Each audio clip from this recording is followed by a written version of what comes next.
Hello everyone, and welcome to another Weekly Dose on ARM. I'm Gabriel Peterson, and this week we'll look at some of what happened on ARM from January 19th to January 25th, 2024. You can find links to everything discussed in the description below. To start off with, we have some exciting news for our community. The ARM Developers Discord server is expanding its reach. We've added a new office hours session specifically for the APAC region, scheduled for Thursdays at 8:30 a.m. UTC. This is on top of the existing sessions that cater to the EU and US regions, which takes place on Tuesdays at 2 p.m. and 7 p.m. UTC respectively. These office hours are a fantastic opportunity for anyone interested in tech to engage in discussions, ask questions, and share insights with fellow developers and ARM experts, or those who just want to lurk and listen in. If you aren't already a part of our Discord server, you can join using the link shown on the screen. Lewin Day on Hackaday's blog has a great write-up on Mohit Boite's beautiful-looking environmental monitor that's shaped to look like a lunar lander. The core of this build is centered around Seed Studios' Xiao NRF52840 dev board, a tiny development board that has ultra-low power consumption, and as one of the comments pointed out, this thing is truly a work of art. It certainly inspired me to put a little bit more effort into the look of my projects going forward.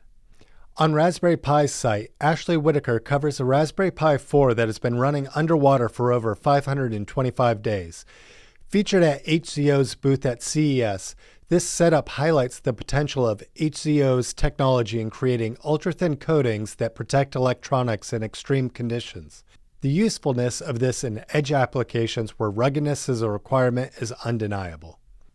Ashley also delves into the Pico ZX, a modern tribute to Clive Sinclair's iconic ZX Spectrum. Originally designed by Peter Masenko, aka Bobricius, and further developed by Ken from What's Ken's Making, the included videos go into detail on how they were built. Because the ZX Spectrum holds such a special place in computing history, it's great to see a Raspberry Pi Pico help to emulate it in form and function. In a display of creativity, Redditor We Are Messing Up on Our Raspberry Pi posted a digital air hockey table that they are currently working on. It's made using a Raspberry Pi 4, an LED matrix, and played using 2 mice.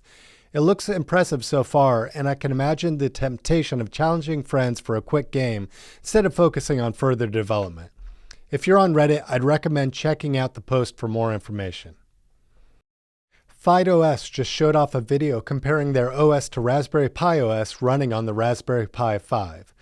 For those that don't know, PiOS is an operating system based on Google's Chrome OS and typically targets devices like laptops and tablets. A standout feature is the ability to run Android and Linux apps, and I'm curious how developers will take advantage of the ability to do so on the Pi 5. The demonstrations shown in the video do look promising, and I'm sure we'll continue to hear more about this project. In Gary Explains' latest video, he demonstrates the advantages of running and booting Raspberry Pi OS off an NVMe drive rather than using an SD card.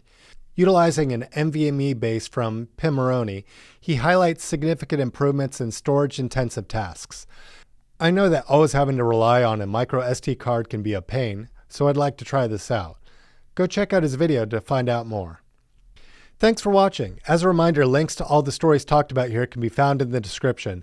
Make sure to sign up for our developer program, join our Discord, and join our subreddit to keep up to date with the world on ARM. Don't forget to give this video a thumbs up if you like it, a thumbs down if you hate it, and subscribe to our YouTube channel. See you next week. Later.